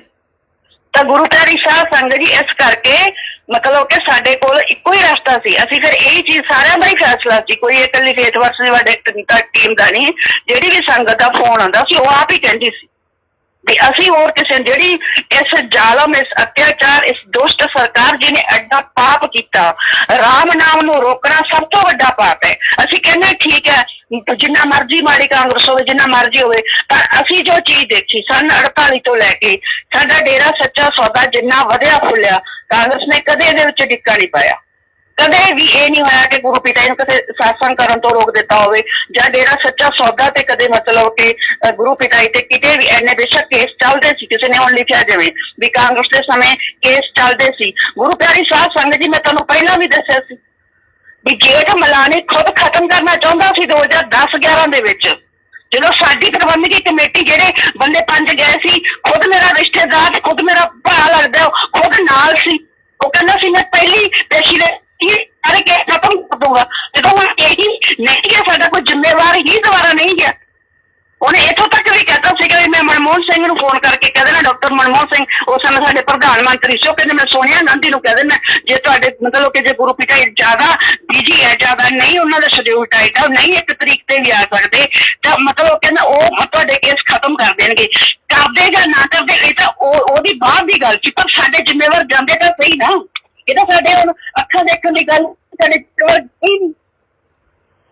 ਨਹੀਂ। ਸਾਧ ਸੰਗਤ ਜੀ, ਇਸ ਕਰਕੇ ਇਹ ਨਹੀਂ ਹੈ ਕਿ ਅਸੀਂ ਕਿਸੇ ਪਾਰਟੀ ਦੇ ਹੱਕ ਦੇ ਵਿੱਚ ਪ੍ਰਚਾਰ ਕੀਤਾ। ਅਸੀਂ ਸਿਰਫ ਤੇ ਸਿਰਫ ਜੋ ਸਾਨੂੰ ਸਾਡੇ ਸੰਵਿਧਾਨ ਨੇ ਅਧਿਕਾਰ ਦਿੱਤਾ, ਜੋ ਸਾਡੇ ਕੋਲ ਸਿਰਫ ਇੱਕ ਹਥਿਆਰ ਸੀ, ਇਸ ਮਤਲਬ ਕਿ ਜਿਸ ਵੀ ਮਤਲਬ ਕਿ ਲੋਕਾਂ ਨੇ ਇਹ ਅਤਿਆਚਾਰ ਸਾਡੇ ਸਤਿਗੁਰ ਤੇ ਕੀਤਾ, ਗੁਰੂ ਪਿਤਾ ਜੀ ਦਾ ਉਹ ਚਿਹਰਾ ਨਾ, ਜਦੋਂ ਤੁਸੀਂ ਮਤਲਬ ਕਿ ਜਿਨ੍ਹਾਂ ਨੇ ਦੇਖਿਆ, ਜਦੋਂ ਗੁਰੂ ਪਿਤਾ ਜੀ ਦੀ ਅੱਖਾਂ ਦੇ ਵਿੱਚ ਹੰਝੂ ਆਇਆ ਸੀ ਤੇ ਗੁਰੂ ਪਿਤਾ ਜੀ ਨੇ ਇਹ ਵਚਨ ਕੀਤੇ ਸੀ ਵੀ ਅਸੀਂ ਸੰਤ ਮਤ ਵਿੱਚ ਆ ਗਏ। ਜੇ ਸੰਤ ਮਤ ਵਿੱਚ ਨਾ ਆਉਂਦੇ ਤਾਂ ਦੱਸ ਦਿੰਦੇ ਦੋਸ਼ ਲਾਉਣ ਵਾਲਿਆਂ ਨੂੰ ਵੀ ਦੋਸ਼ ਲੱਗਦੇ ਕਿਵੇਂ ਆ। ਤਾਂ ਗੁਰੂ ਪਿਆਰੀ ਸਾਧ ਸੰਗਤ ਜਦੋਂ ਚਿਹਰਾ ਸਾਹਮਣੇ ਆਉਂਦਾ ਨਾ, ਫਿਰ ਉਦੋਂ ਐਂ ਲੱਗਦਾ ਵੀ ਬਸ ਵੀ ਜਿਹੜਾ ਸਾਹਮਣੇ ਹੋਵੇ ਨਾ, ਜਿਨ੍ਹਾਂ ਨੇ ਕੀਤਾ ਤੇ ਫਿਰ ਉਦਮ ਸਿੰਘ ਬਣ ਜਾਵੇ, ਚਾਹੇ ਕੁਛ ਹੀ ਹੋ ਜਾਏ। ਫਿਰ ਉਸ ਤੋਂ ਬਾਅਦ ਇਹ ਨਹੀਂ ਹੈ ਕਿ ਸਾਡੇ ਅੰਦਰ ਭਾਵਨਾ ਨਹੀਂ ਆ, ਭਾਵਨਾ ਹੈ, ਸਾਡੇ ਅੰਦਰ ਵੀ ਬਹੁਤ ਭਾਵਨਾ ਉੱਠਦੀ ਹੈ। ਪਰ ਜਿੰਨਾ ਕੁ ਅਸੀਂ ਕਰ ਸਕਦੇ ਹਾਂ, ਜੋ ਹਥਿਆਰ ਸਾਡੇ ਕੋਲ ਹੈ, ਜੋ ਸਾਡੇ ਸਮੇਂ ਦੀਆਂ ਸਰਕਾਰਾਂ ਨੇ, ਜੋ ਸੰਵਿਧਾਨ ਨੇ ਜੋ ਸਾਨੂੰ ਅਧਿਕਾਰ ਦਿੱਤੇ ਆ, ਅਸੀਂ ਘੱਟੋ ਘੱਟ ਫਿਰ ਉਹਦੀ ਵਰਤੋਂ ਤਾਂ ਕਰੀਏ ਨਾ। ਇਸ ਕਰਕੇ ਹੀ ਸਾਡੇ ਕੋਲ ਜੋ ਹਥਿਆਰ ਸੀ, ਅਸੀਂ ਉਸ ਜ਼ਾਲਮ, ਉਸ ਅਤਿਆਚਾਰੀ ਨੇਤਾਵਾਂ ਜਾਂ ਉਸ ਸਰਕਾਰ ਦੇ ਖਿਲਾਫ ਉਹ ਹਥਿਆਰ ਨੂੰ ਵਰਤਿਆ। ਸਿਰਫ ਸਾਡਾ ਮਕਸਦ ਇੰਨਾ ਹੀ ਹੈ, ਔਰ ਇਹ ਨਹੀਂ ਹੈ ਕਿ ਮਤਲਬ ਬਾਕੀ ਜੋ ਕੁਛ ਨੇ ਜੋ ਕੁਝ ਕਹਿਣਾ ਉਹ ਅਸੀਂ ਏਦੋਂ ਸਪਸ਼ਟ ਹੋਰ ਦੱਸ ਨਹੀਂ ਸਕਦੇ। ਬਾਕੀ ਰਹੇ ਗੁਰੂ ਪਿਆਰੀ ਸਾਧ ਸੰਗਤ ਜੀ, ਜਿਹੜਾ ਡੇਰਾ ਸੱਚਾ ਸੌਦਾ ਦੇ ਨਿਯਮ, ਡੇਰਾ ਸੱਚਾ ਸੌਦਾ ਦੇ ਨਿਯਮ ਜੇ ਤੁਸੀਂ ਆਪਣੇ ਪੁਰਾਣੇ ਗ੍ਰੰਥ ਪੜ੍ਹੋਗੇ ਜਾਂ ਤੁਸੀਂ ਆਪਣੇ ਜਿਹੜੀਆਂ ਪੁਰਾਣੀਆਂ ਸੱਚੀ ਸਿੱਖਿਆ, ਜਿਵੇਂ ਅੱਜ ਮੈਂ 2003-4 ਵਾਲੀਆਂ ਪੁਰਾਣੀ ਸਿੱਖਿਆਵਾਂ ਕੱਢੀਆਂ, ਤਾਂ ਆਪਾਂ ਇੱਕ ਤੁਹਾਨੂੰ ਯਾਦ ਹੋ ਇੱਕ ਪੋਸਟ ਵੀ ਪਾਈ ਸੀ, ਉਹਦੇ ਤੇ ਡੇਰਾ ਸੱਚਾ ਸੌਦਾ ਦੇ ਨਿਯਮ ਲਿਖੇ ਹੋਏ ਸੀ। ਤਾਂ ਜਿਹੜੀਆਂ ਪੁਰਾਣੀਆਂ ਸੱਚੀ ਸਿੱਖਿਆ ਉਹਨਾਂ ਦੇ ਵਿੱਚ ਵੀ ਜਿਹੜੀਆਂ ਹੈਗੀਆਂ 15 ਨਿਯਮ ਲਿਖੇ ਹੋਏ ਆ। 15 ਨਿਯਮ ਜਿਹੜੇ ਲਿਖੇ ਹੋਏ ਆ, ਇਹਦੇ ਵਿੱਚ ਜਿਹੜਾ 5 ਨੰਬਰ ਤੇ ਜਿਹੜਾ ਨਿਯਮ ਆਉਂਦਾ, ਉਹਦੇ ਤੇ ਆਉਂਦਾ ਵੀ ਸੱਚਾ ਸੌਦਾ ਦਰਬਾਰ ਕਿਸੇ ਵੀ ਕਿਸਮ ਦੇ ਪਖੰਡ, ਢੋਂਗ, ਝੂਠੇ ਡੰਬਰ ਤੇ ਦਿਖਾਵੇ ਆਦਿ ਚ ਬਿਲਕੁਲ ਵਿਸ਼ਵਾਸ ਨਹੀਂ ਰੱਖਦਾ। ਗੁਰੂ ਪਿਆਰੀ ਸਾਧ ਸੰਗਤ ਦੇ ਜਿਹੜੇ ਡੇਰਾ ਸੱਚਾ ਸੌਦਾ ਦੇ ਨਿਯਮ ਉਹਨਾਂ ਦੇ ਵਿੱਚ ਲਿਖ ਦਿੱਤਾ ਗਿਆ ਵੀ ਡੇਰਾ ਸੱਚਾ ਸੌਦਾ ਕਿਸੇ ਪਖੰਡ ਦੇ ਵਿੱਚ ਵਿਸ਼ਵਾਸ ਨਹੀਂ ਰੱਖਦਾ, ਝੂਠੇ ਡੰਬਰ ਚ ਨਹੀਂ ਰੱਖਦਾ। ਤੇ ਜਿਹੜੀ ਸਾਡੀ ਸੰਗਤਾਂ ਨੂੰ ਘਰਾਂ ਚ ਜੋਤਾਂ ਲਾਈ ਜਾਂਦੀ ਹੈ, ਇਹ ਕੀ ਹੈ? ਇਹ ਪਖੰਡ ਨਹੀਂ ਹੈ। ਤੇ ਜਿਹੜਾ ਸਭ ਤੋਂ ਪਹਿਲਾਂ, ਜੇ ਆਪਾਂ ਪਹਿਲੇ ਨਿਯਮ ਨੂੰ ਵੀ ਦੇਖੀਏ ਵੀ ਡੇਰਾ ਸੱਚਾ ਸੌਦਾ ਵਿੱਚ ਸਰਬ ਧਰਮ, ਸਾਰੇ ਧਰਮਾਂ ਨੂੰ ਬਰਾਬਰ ਸਨਮਾਨ ਸਤਿਕਾਰ ਦਿੱਤਾ ਜਾਂਦਾ ਹੈ ਤੇ ਸਭ ਦਾ ਹਾਰਦਿਕ ਸਵਾਗਤ ਕੀਤਾ ਜਾਂਦਾ ਹੈ। ਇਸ ਲਈ ਇੱਥੇ ਹਿੰਦੂ, ਮੁਸਲਿਮ, ਸਿੱਖ, ਈਸਾਈ ਆਦਿ ਸਾਰੇ ਧਰਮਾਂ ਨੂੰ ਲੋਕ ਜਿਹੜੇ ਮੰਨਣ ਵਾਲੇ ਬੜੇ ਉਤਸ਼ਾਹ ਨਾਲ ਆਉਂਦੇ ਆ। ਪਹਿਲਾ ਸਿਧਾਂਤ ਹੈ ਡੇਰਾ ਸੱਚਾ ਸੌਦਾ ਦਾ ਵੀ ਡੇਰਾ ਸੱਚਾ ਸੌਦਾ ਚ ਸਰਬ ਧਰਮ ਮਤਲਬ ਸਾਰੇ ਧਰਮਾਂ ਦਾ ਬਰਾਬਰ ਸਨਮਾਨ ਹੈ। ਤੇ ਫਿਰ ਜੇ ਤੁਸੀਂ ਡੇਰਾ ਸੱਚਾ ਸੌਦਾ ਦੇ ਪੇਜ ਨੂੰ ਹੁਣ ਦੇਖੋਗੇ ਨਾ, ਅੱਜ ਤੁਸੀਂ ਅੱਜ ਦੇਖ ਲਓ ਤਾਜ਼ਾ ਦੁਰਗਾ ਅਸ਼ਟਮੀ, ਅੱਜ ਦੁਰਗਾ ਅਸ਼ਟਮੀ ਦੀ ਵਧਾਈ ਦਿੱਤੀ ਹੋਈ ਹੈ, ਮਹਾਨੌਮੀ ਹੈ ਕੀ ਹੈ ਉਹਦਾ ਵੀ ਵਧਾਈ ਦਿੱਤੀ ਹੋਈ ਹੈ। ਸੰਤ ਕਬੀਰ ਦੀ ਵੀ, ਜਾਂ ਤੁਲਸੀਦਾਸ ਪਿੱਛੇ ਦੇਖੋਗੇ ਉਹਨਾਂ ਦੀਆਂ ਵਧਾਈਆਂ ਦਿੱਤੀਆਂ ਹੋਈਆਂ, ਸਭ ਦੀਆਂ ਵਧਾਈਆਂ ਦਿੱਤੀਆਂ ਹੋਈਆਂ। ਹਿੰਦੂ ਧਰਮ ਨਾਲ ਜੋ ਵੀ ਜਿੰਨੇ ਵੀ ਰਿਲੇਟਡ ਆ ਸਭ ਦੀਆਂ ਵਧਾਈਆਂ ਦਿੱਤੀਆਂ ਹੋਈਆਂ। ਜੇ ਅੱਜ ਦੇਖੀਏ ਆਪਾਂ ਦੁਰਗਾ ਅਸ਼ਟਮੀ ਹੈ ਜਿਹੜੀ, ਇਹ ਤਾਂ ਦੁਰਗਾ ਮਾਂ ਦੇਵੀ ਦੀ ਪੂਜਾ ਹੈ ਨਾ ਅੱਜ। ਤੇ ਫਿਰ ਜਦੋਂ ਡੇਰਾ ਸੱਚਾ ਸੌਦਾ ਦੇਵੀ ਦੇਵਤਿਆਂ ਦੀ ਪੂਜਾ ਦੇ ਵਿੱਚ ਵਿਸ਼ਵਾਸ ਹੀ ਨਹੀਂ ਰੱਖਦਾ, ਤੇ ਫਿਰ ਇਹ ਅਨੰਤ ਸ਼ੁਭ ਕਾਰਨਾ ਤੇ ਜਿਹੜੀ ਸਮਰਿੱਧੀ ਖੁਸ਼ਹਾਲੀ ਹੈ ਸਾਰਾ ਕੁਝ ਲਿਖੀ ਜਾਂਦਾ ਹੈ ਕਿ ਹੁਣ ਦੇਵੀ ਦੇਵਤੇ ਡੇਰੇ ਦੀ ਸੰਗਤ ਨੂੰ ਖੁਸ਼ਹਾਲੀ ਦੇਣਗੇ। ਨੰਬਰ 2, ਚਲੋ ਠੀਕ ਹੈ, ਜਦੋਂ ਸਾਡੀ ਜਿਹੜਾ ਡੇਰਾ ਸੱਚਾ ਸੌਦਾ ਦਾ ਪਹਿਲਾ ਸਿਧਾਂਤ ਹੈ ਵੀ ਸਰਵ ਧਰਮ ਸੰਗਮ ਹੈ ਤੇ ਇੱਥੇ ਸਾਰੇ ਧਰਮ ਦਾ ਬਰਾਬਰ ਸਤਿਕਾਰ ਦਿੱਤਾ ਜਾਂਦਾ ਹੈ, ਤੇ ਫਿਰ ਉਹੀ ਡੇਰਾ ਸੱਚਾ ਸੌਦਾ ਦੇ ਪੇਜ ਤੋਂ ਜਦੋਂ ਸਿੱਖ ਗੁਰੂਆਂ ਦੇ ਸ਼ਹੀਦੀ ਦਿਵਸ ਆਉਂਦੇ ਆ ਤੇ ਸਿੱਖ ਗੁਰੂਆਂ ਦੇ ਗੁਰਪੁਰਬ ਆਉਂਦੇ ਆ, ਉਹਦੇ ਪੋਸਟ ਕਿਉਂ ਨਹੀਂ ਪੋਸਟ ਕੀਤੀ ਜਾਂਦੀ ਬਈ? ਜੂਨ ਮਹੀਨੇ ਦੇ ਵਿੱਚ 10 ਜੂਨ ਨੂੰ ਹੁਣੇ 5ਵੇਂ ਪਾਤਸ਼ਾਹ ਦਾ ਜਿਹੜਾ ਹੈਗਾ ਸ਼ਹੀਦੀ ਦਿਵਸ ਲੰਘ ਕੇ ਗਿਆ। ਹਿੰਦੂ ਧਰਮ ਦੇ ਹਰ ਇੱਕ ਦੇ ਮਤਲਬ ਕਿ ਛੋਟੇ ਤੋਂ ਛੋਟੇ, ਵੱਡੇ ਤੋਂ ਵੱਡੇ ਸਭ ਦੀਆਂ ਵਧਾਈਆਂ ਜਾਂ ਸਭ ਦਾ ਜਯੰਤੀ ਦਾ ਜ਼ਿਕਰ ਹੈ।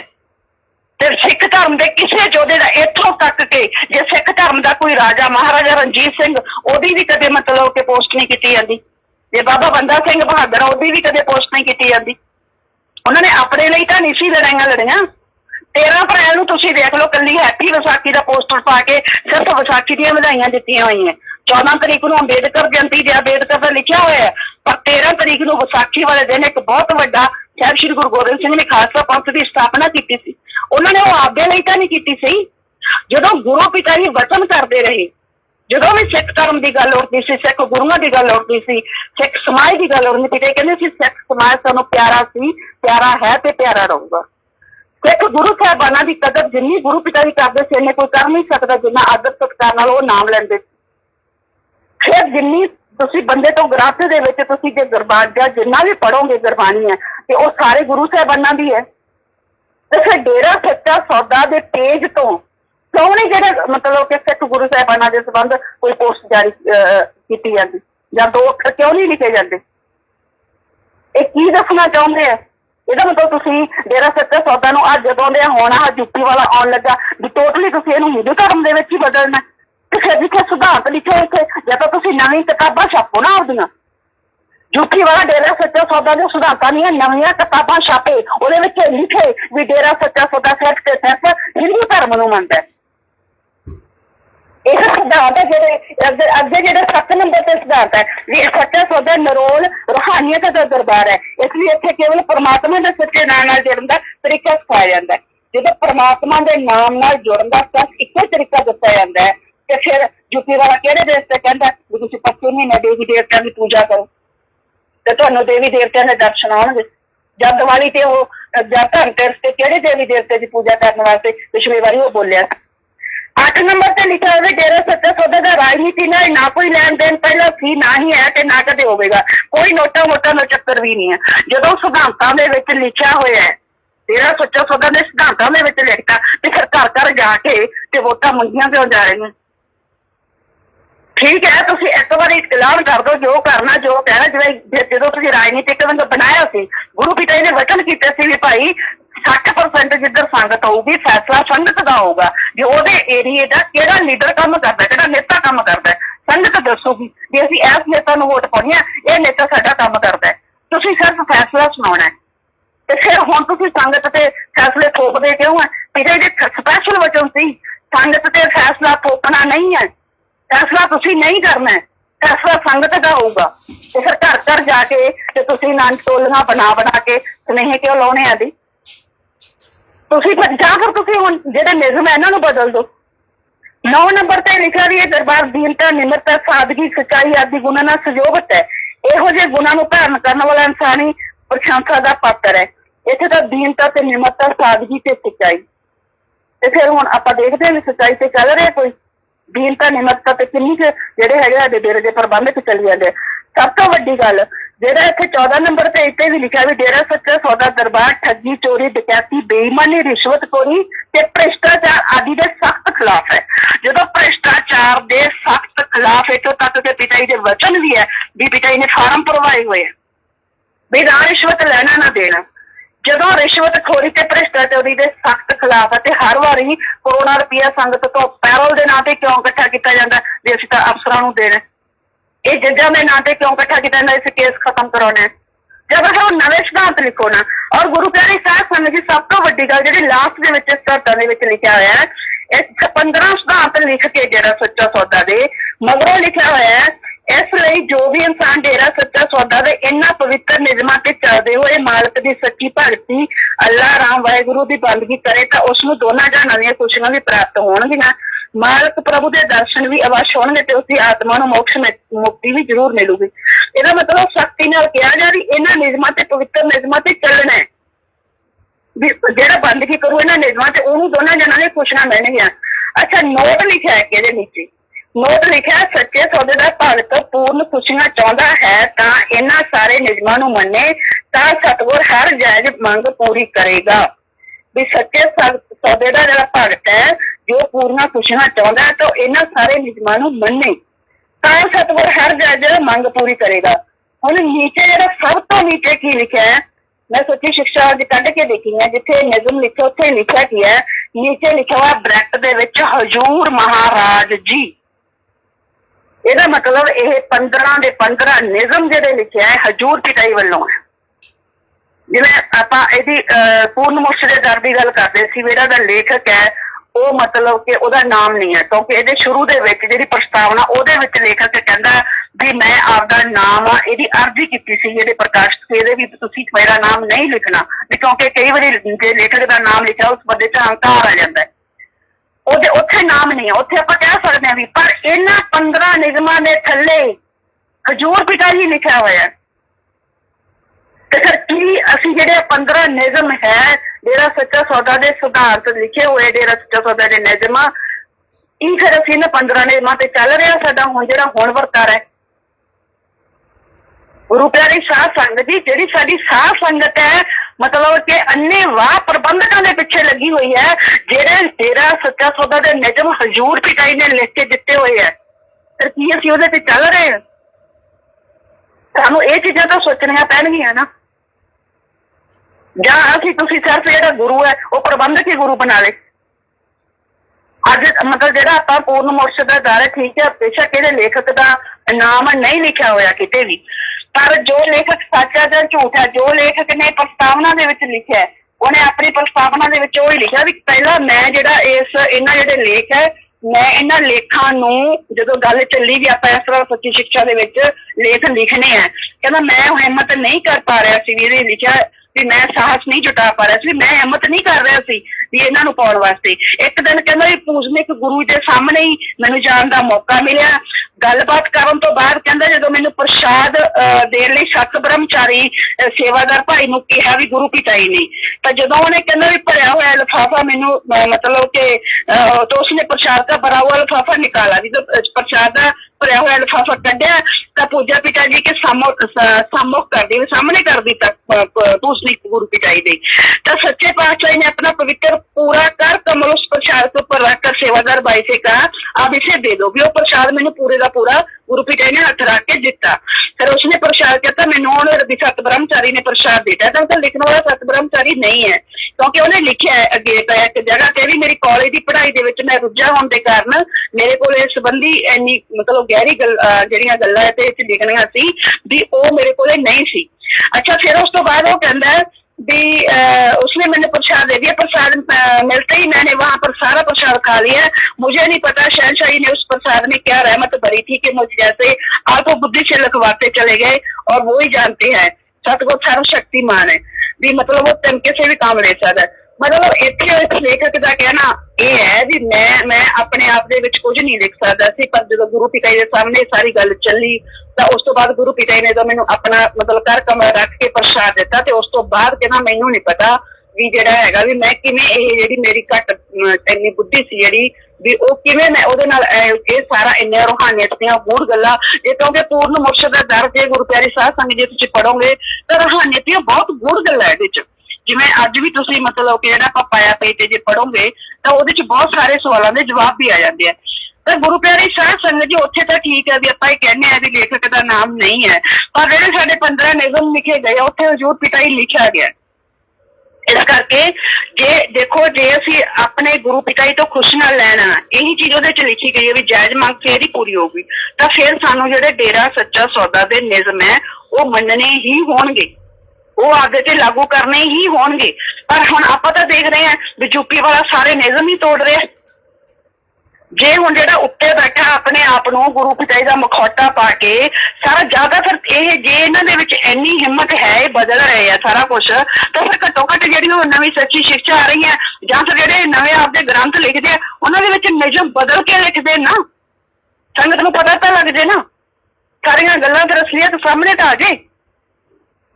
ਤਾਂ ਗੁਰੂ ਪਿਆਰੀ ਸਾਧ ਸੰਗਤ ਜੀ, ਜਿਹੜਾ ਸਮਾਂ ਚੱਲ ਰਿਹਾ ਨਾ, ਸੱਚਮੁੱਚ ਬਹੁਤ ਭਿਆਨਕ ਸਮਾਂ ਚੱਲ ਰਿਹਾ, ਬਹੁਤ ਜ਼ਿਆਦਾ।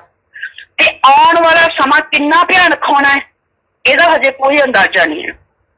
ਹੁਣ ਤਾਂ ਇਹ ਇੱਕ ਵਾਰੀ ਬਹੁਤ ਜ਼ਿਆਦਾ ਮਤਲਬ ਚੰਬਲੇ ਹੋਏ, ਜਿਵੇਂ ਆਪਾਂ ਕਹਿ ਦਿੰਦੇ ਉਹਨਾਂ ਨੇ, ਜਿਵੇਂ ਸਾਡੇ ਵੀ ਇੱਥੇ ਬਠਿੰਡੇ ਮੈਨੂੰ ਕਿਸੇ ਨੇ ਦੱਸਿਆ ਵੀ ਨਾਮ ਚਰਚਾ ਤੇ ਜਿਹੜੇ ਸਾਡੇ ਬਠਿੰਡੇ ਦੇ ਜ਼ਿੰਮੇਵਾਰ ਬੋਲੇ ਸਪੈਸ਼ਲ, ਕਹਿੰਦੇ ਹਰਿਆਣੇ ਦੇ ਵਿੱਚ ਹੁਣ ਆਪਣੀ ਸਰਕਾਰ ਆ ਗਈ। ਦੇਖੋ ਬੀਜੇਪੀ ਦੀ ਸਰਕਾਰ ਨੂੰ ਆਪਣੀ ਸਰਕਾਰ ਕਹਿ ਰਹੇ ਆ। ਹੁਣ ਡੇਰਾ ਸੱਚਾ ਸੌਦਾ ਦਾ ਕੋਈ ਕੁਝ ਨਹੀਂ ਵਿਗਾੜ ਸਕੂਗਾ, ਇਹ ਮਾਈਕ ਦੇ ਵਿੱਚ ਬੋਲਿਆ ਗਿਆ ਜ਼ਿੰਮੇਵਾਰ ਦੁਆਰਾ, ਕਿਸੇ ਦੁਆਰਾ। ਔਰ ਜਿਹੜੇ ਇੱਥੋਂ ਦੇ ਮਤਲਬ ਕਿ 85 ਮੈਂਬਰ ਆ ਬਠਿੰਡੇ ਦੇ, ਕਹਿੰਦੇ ਉਹ ਵੀ ਬੜੇ ਮਤਲਬ ਹੰਕਾਰ ਦੇ ਵਿੱਚ ਹੈ, ਤੈਸ਼ ਦੇ ਵਿੱਚ। ਪਤਾ ਲੱਗ ਰਿਹਾ ਸੀ ਤੋਰ ਤੋਂ, ਉਹਨਾਂ ਦੀ ਤੋਰ ਤੋਂ, ਵੀ ਤੋਰ ਉਹਨਾਂ ਦੀ ਇਸ ਤਰ੍ਹਾਂ ਹੋਈ ਵੀ ਸੀ ਵੀ ਜਿਵੇਂ ਬਸ ਪਤਾ ਨਹੀਂ ਉਹਨਾਂ ਨੇ ਕਿੱਡੀ ਕੁ ਵੱਡੀ ਜੰਗ ਜਿੱਤ ਲਈ ਹੋਵੇ, ਤੇ ਬੀਜੇਪੀ ਨੂੰ ਹਰਿਆਣੇ ਦੇ ਵਿੱਚ ਜਿਤਾ ਕੇ ਜਿਵੇਂ ਪਤਾ ਨਹੀਂ ਉਹਨਾਂ ਨੇ ਕਿੱਡੀ ਕੁ ਵੱਡੀ ਜੰਗ ਜਿੱਤ ਲਈ। ਅੱਜ ਮੈਨੂੰ ਕਿਸੇ ਨੇ ਇਹ ਵੀ ਦੱਸਿਆ ਵੀ ਉੱਥੇ ਜਿਹੜੇ ਯੂਪੀ ਵਾਲੇ ਨੇ ਜਿਹੜੇ ਅੱਜ ਗਏ ਹੋਏ ਸੀ, ਬਹੁਤ ਸਾਰੀ ਸੰਗਤ ਉੱਥੇ ਇਹਨੇ ਬੁਲਾਈ ਹੋਈ ਸੀ। ਬਠਿੰਡੇ ਦਾ ਤਾਂ ਮੈਨੂੰ ਇਹ ਪਤਾ ਲੱਗਾ ਜਿਹੜੀਆਂ ਕਾਗਜ਼ ਨਹੀਂ ਚੁੱਕਣ ਵਾਲੀਆਂ ਹੁੰਦੀਆਂ, ਰੂੜੀਆਂ ਤੇ ਫਿਰਦੀਆਂ ਹੁੰਦੀਆਂ, ਉਹਨਾਂ ਨੂੰ ਬੱਸਾਂ ਭਰ ਕੇ ਲੈ ਕੇ ਗਏ ਅੱਜ ਇਹ ਬਠਿੰਡੇ ਚ, ਤਾਂ ਉਹ ਉਹਨਾਂ ਨੂੰ ਲੈ ਕੇ ਗਏ ਆ ਇਹ। ਪਰ 85 ਮੈਂਬਰਾਂ ਨੂੰ ਕਹਿੰਦੇ ਅੱਜ ਉੱਥੇ ਵੀ ਹਰਿਆਣੇ ਨੂੰ ਜਿਤਾਉਣ ਕਰਕੇ ਤੇ ਵੀ ਕਾਜੂ ਕਤਲੀ ਦੀਆਂ ਬਰਫੀਆਂ ਦੇ ਡੱਬੇ ਵੰਡੇ ਗਏ ਆ ਉੱਥੇ। ਤਾਂ ਗੁਰੂ ਪਿਆਰੀ ਸਾਧ ਸੰਗਤ ਜੀ, ਇੱਕ ਚੀਜ਼ ਦੀ ਸਮਝ ਲੱਗਦੀ ਹੈ ਵੀ ਇਹਨਾਂ ਲੋਕਾਂ ਦੀ ਇੰਨੀ ਬੁੱਧੀ ਭ੍ਰਿਸ਼ਟ ਹੋ ਗਈ। ਜੇ ਤੁਸੀਂ 2-4 ਸਾਲ ਦਾ ਛੋਟਾ ਜਿਹਾ ਬੱਚਾ ਹੋਊਗਾ ਨਾ ਤੁਹਾਡੇ ਘਰ 'ਚ, ਜਿਨ੍ਹਾਂ ਦੇ ਛੋਟੇ ਬੱਚੇ ਹੈ, ਬਿਨਾਂ ਵਜ੍ਹਾ ਉਹਨਾਂ ਨੂੰ ਤੁਸੀਂ ਝਿੜਕ ਦਿਓ ਜਾਂ ਬਿਨਾਂ ਵਜ੍ਹਾ ਉਹਨਾਂ ਦੇ ਇੱਕ ਥੱਪੜ ਮਾਰ ਦਿਓ, ਉਹ ਬੱਚਾ ਵੀ ਤੁਹਾਡੇ ਤੇ ਪੂਰਾ ਗੁੱਸਾ ਦਿਖਾਉਂਦਾ ਹੈ, ਪੂਰਾ ਗੁੱਸਾ ਜ਼ਾਹਰ ਕਰਦਾ ਉਹ ਤੁਹਾਡੇ ਤੇ ਵੀ ਤੁਸੀਂ ਮੈਨੂੰ ਮਾਰਿਆ ਤੇ ਮਾਰਿਆ ਕਿਵੇਂ। ਬੇਸ਼ੱਕ ਉਹ ਮਾਰਨਾ ਮਾਂ ਪਿਓ ਨਾ ਹੋਵੇ, ਵੀ ਝਿੜਕਿਆ ਤਾਂ ਝਿੜਕਿਆ ਕਿਵੇਂ। ਸਾਡੀ ਸਾਧ ਸੰਗਤ ਤੇ ਐਡਾ ਅਤਿਆਚਾਰ ਹੋ ਗਿਆ। ਸਾਡਾ ਸਤਿਗੁਰ ਕੁੱਲ ਮਾਲਕ, ਜਿਹਨੂੰ ਸੀ ਸਭ ਕੁਛ ਹੀ ਸਾਡਾ ਉਹ ਹੈ, ਸਾਡੀ ਜ਼ਿੰਦਗੀ, ਸਾਡਾ ਦਿਲ, ਸਾਡੀ ਜਾਨ, ਸਭ ਕੁਛ ਸਾਡਾ ਸਤਿਗੁਰ, ਉਹਦੇ ਤੇ ਐਡਾ ਵੱਡਾ ਕਲੰਕ ਜਿਸ ਸਰਕਾਰ ਨੇ ਲਾਤਾ। ਤੇ 2014 ਚ ਫਿਰ ਹੋਰ ਸਰਕਾਰ ਸੀ ਜਿਹਨੇ ਐਡੇ ਵੱਡੇ ਕਲੰਕ ਲਾਏ। ਹੁਣ ਤਾਂ ਹੁਣ ਮਾਈਕ ਦੇ ਵਿੱਚ ਤੁਸੀਂ ਬੋਲ ਰਹੇ ਆ ਵੀ ਡੇਰਾ ਸੱਚਾ ਸੌਦਾ ਦਾ ਹੁਣ ਕੋਈ ਕੁਝ ਨਹੀਂ ਵਿਗਾੜ ਸਕਦਾ, ਵੀ ਬਸ ਕਹਿੰਦੇ ਪਿਤਾ ਜੀ ਦੇ ਜਿਹੜੇ ਕੇਸ ਆ ਨਾ, ਇਹ ਵੀ ਬੋਲਿਆ ਗਿਆ ਜਿਹੜੇ ਪਿਤਾ ਜੀ ਦੇ ਕੇਸ ਆ ਬਹੁਤ ਜਲਦੀ ਹੱਲ ਹੋ ਜਾਣਗੇ, ਸਾਰਿਆਂ ਕੇਸਾਂ ਚੋਂ ਪਿਤਾ ਜੀ ਬਰੀ ਹੋ ਜੂ। ਉਹ ਫਿੱਟ ਲਾਉਣ ਤਾਂ ਤੁਹਾਡੇ ਤੇ ਕੇਸ ਬਣਾਏ ਕਿਹਨੇ ਸੀ, ਕੇਸ ਬਣਾਏ ਕਿਹਨੇ ਸੀ, ਫਿਰ ਇਹ ਤਾਂ ਦੱਸ ਦਿਓ। ਉਹੀ ਤਾਂ ਕੇਸ ਬਣਾਉਣ ਵਾਲੇ ਆ, ਉਹੀ ਜੇਲ੍ਹ ਭੇਜਣ ਵਾਲੇ ਆ, ਉਹੀ ਹੁਣ ਜੇਲ੍ਹਾਂ ਚ ਬਾਹਰ ਕੱਢਣ ਵਾਲੇ, ਉਹੀ ਕੇਸ ਉਹ ਕਰਨ ਵਾਲੇ।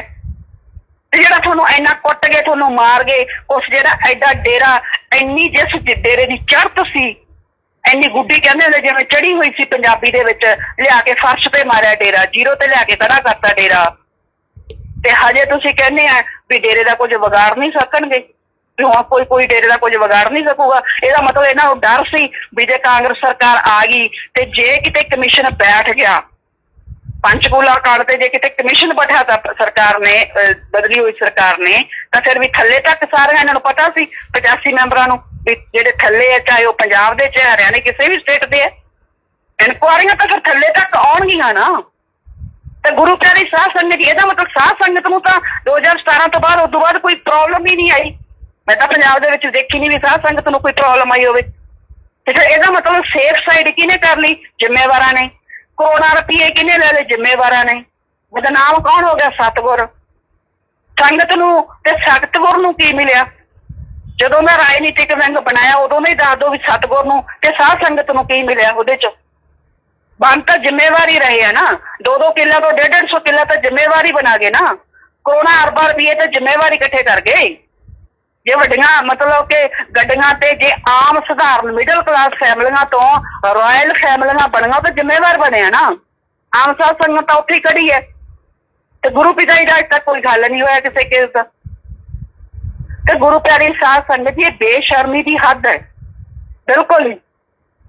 ਜਾਂ ਤਾਂ ਇਹ ਮਹਾਮੂਰਖਤਾ, ਇਹਨਾਂ ਦਾ ਦਿਮਾਗ ਜਿਹੜਾ ਪ੍ਰਸ਼ਾਦ ਖਵਾ ਕੇ ਜਿਹੜਾ ਕੈਮੀਕਲ ਵਾਲਾ ਬਿਲਕੁਲ ਕੱਢ ਦਿੱਤਾ ਗਿਆ। ਜਿਵੇਂ ਗੁਰੂ ਪਿਤਾ ਜੀ ਨੇ ਕਿਹਾ ਸੀ, ਮੇਰਾ ਦਿਮਾਗ ਹੀ ਤੁਹਾਡਾ ਉਹ ਬੁੱਧੀ ਭ੍ਰਿਸ਼ਟ ਕਰ ਦੇਣਗੇ, ਜਾਂ ਤਾਂ ਬੁੱਧੀ ਭ੍ਰਿਸ਼ਟ ਹੋਗੀ ਬਿਲਕੁਲ ਹੀ।